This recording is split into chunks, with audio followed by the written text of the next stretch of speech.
বাঁকুড়ার ওন্দায় বিজেপি নেতাকে পুড়িয়ে মারার চেষ্টা, ঘটনাস্থলে পৌঁছলেন বিরোধী দলনেতা শুভেন্দু অধিকারী। দেখছেন সরাসরি এই ছবি। বিরোধী দলনেতা শুভেন্দু অধিকারী পৌঁছেছেন ওন্দায়, যেখানে 21 তারিখে মাঝরাতের পর দরজা বন্ধ করে পুড়িয়ে মারার চেষ্টা করা হয় বিজেপি নেতার পরিবারকে। সেইখানে পৌঁছলেন বিরোধী দলনেতা, সরাসরি দেখছেন ছবি।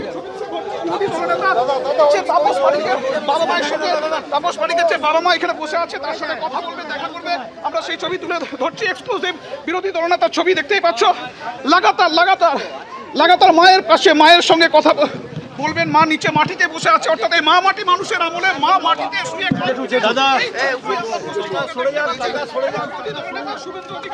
এর আগে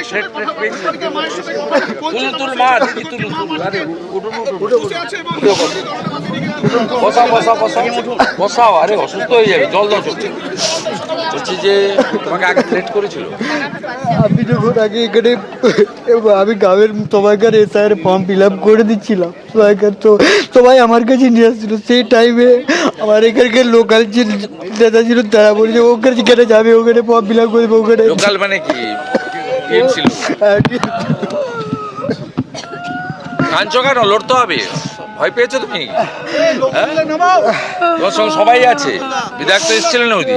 দাদা সবসময় আছে আমার, কল্যাণ দা সবসময় আছে, আমার জেলা সবসময় আছে আমার সাথে। পুরো টিম আছে তোমার সঙ্গে। সরস্বতী পুজো না হলে কালকেই আসতাম। তুই অত ভাঙার কিছু নেই। চলো আমি একটু দেখিয়ে দিই। মাকে তুলো, চেয়ারে বসাও। কাঁদেন না দিদি, সব আমরা আছি তো।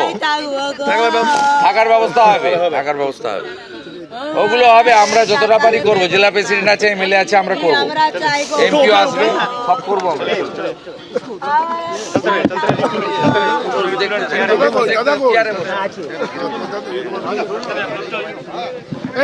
ছাড়ুন, সামনে টাকা ছাড়ুন।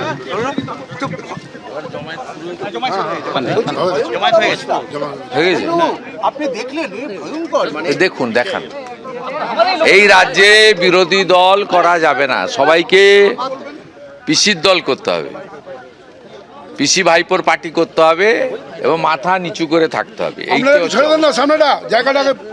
এই রকম তরুণ যুবকরা এদের টার্গেট, আজকের টার্গেট নয়, 21-এর ভোটের পর থেকেই বারে বারে এই ধরনের তরুণ যুবকরা যারা ভারতীয় সংস্কৃতি, সনাতন সংস্কৃতি, নরেন্দ্র মোদীকে সামনে দেখে, মোদিজিকে দেখে ভারতবর্ষের জন্য ভারত মাতা কি জয়, জয় শ্রীরামের ধ্বনি দিয়ে যারা এই অন্যায় অত্যাচারের প্রতিবাদ করতে চান, বাংলার প্রকৃত পরিবর্তন করতে চান, এরা এদের টার্গেট। আপনি সর্বত্র দেখবেন এই ধরনের ইয়াং ছেলেরা, এই 25, 26, 28, 30-এর যে ইয়াং ছেলেরা যারা আমাদের মূল স্তম্ভ, এরাই হচ্ছে এদের টার্গেট। যখন জব্দ করতে পারেনি এর কাছে, বিএলওরা যখন বাড়ি বাড়ি ফর্ম দিয়ে এসেছিল, তখন অধিকাংশ এই গ্রামের লোক এ পড়াশোনা জানে এবং মানে আমাদের কম্পিউটার চালাতে জানে। আমাদের এই ওঁদা বিধানসভার আইটির কনভেনার ও শক্তিকেন্দ্র প্রমুখ, এই রকম একটা ভালো সংগঠক, তার কাছে কেন মানুষ আসবে? ওরা বুঝেছিল যে এই ছেলেটা থাকলে আরও ভোট বিধানসভা নির্বাচনে বিজেপির বাড়বে, তাই একে পুড়িয়ে মেরে দাও। বলবে দুর্ঘটনায় মারা গেছে, শর্ট সার্কিট হয়ে গেছে, আগুন লেগে গেছে, লম্ফ থেকে জ্বলে গেছে, গ্যাস থেকে জ্বলে গেছে, যাই হোক। এবং দেখুন এর বাড়ির দিকে তাকিয়ে দেখুন, খুব লজ্জা লাগে যে পশ্চিমবাংলায় এই ধরনের কাঁচা বাড়ি এখনও গ্রামের মধ্যে আছে। আর এই ধরনের এই গরিব ছেলেরা, এই নিঃস্বার্থভাবে এরা ভারতীয় জনতা পার্টির অ্যাকচুয়ালি সম্পদ। আমরা এদের পাশে আছি, এই অন্যায় আমরা মানবো না, আমরা যা করার করবো। একটু দেখতে দেন।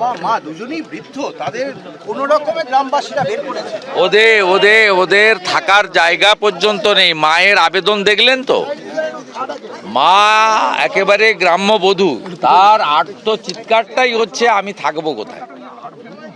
থাকার ব্যবস্থা আমাদের করতে হবে, কারণ আজকে 48 ঘন্টা পরে আমি সাংসদ, জেলা সভাপতি, বিধায়করা আসবে বলেই ফরেন্সিক এখানে তারা এসে পরিদর্শন করে বা তদন্ত করে গেল।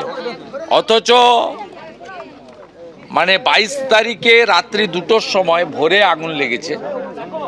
ওই দিন, গত পরশু দিন সারাদিনের মধ্যে পুলিশের যে প্রাথমিক তদন্ত করার কথা, সেই তদন্ত করেনি। আর তাপস অত্যন্ত ভদ্র ছেলে, আর বিজেপি কখনো মিথ্যা মামলাতে উৎসাহিত করে না। তাপসের এফআইআরটা দেখবেন, অজ্ঞাত পরিচয় দুষ্কৃতকারী লিখেছে, কারণ নাম দিয়ে লিখেনি। তার মানে পুলিশের তো দায়িত্ব ছিল যে আসল দোষী কারা ফাইন্ড আউট করার। তাপস তো চাইলে এই গ্রামের যে 5টা 7টা বা আশেপাশের যে 5টা 7টা তৃণমূলের চোর আছে যারা একে ধমকাতো, তাদের নাম দিতে পারত, কিন্তু অনেস্টলি করেছে। কিন্তু পুলিশ প্রশাসন, একটা সাধারণ লোকের বাড়িতে আগুন লাগলে বিডিওর আসা উচিত, বিডিওর প্রতিনিধি আসা উচিত। প্রাথমিকভাবে তারপলিন, শীতের সময় কম্বল, তাদের যেটুকু সরকারের বিধিবিধান রয়েছে সেটুকু করা উচিত, যদিও ওটা খুব সামান্য, কিন্তু সে কাজটাও তারা করেনি। এবং এই বাড়িটা দেখার পরে আমার সত্যি অবাক লাগছে যে নরেন্দ্র মোদীজি তার সময়কালে পশ্চিমবঙ্গে 40 লক্ষ প্রধানমন্ত্রী আবাস যোজনা দিয়েছেন, মোট অ্যামাউন্ট 30,000 কোটি টাকা। তারপরেও দেখুন এইরকম বাড়ি গ্রামের মধ্যে ভর্তি হয়ে রয়েছে।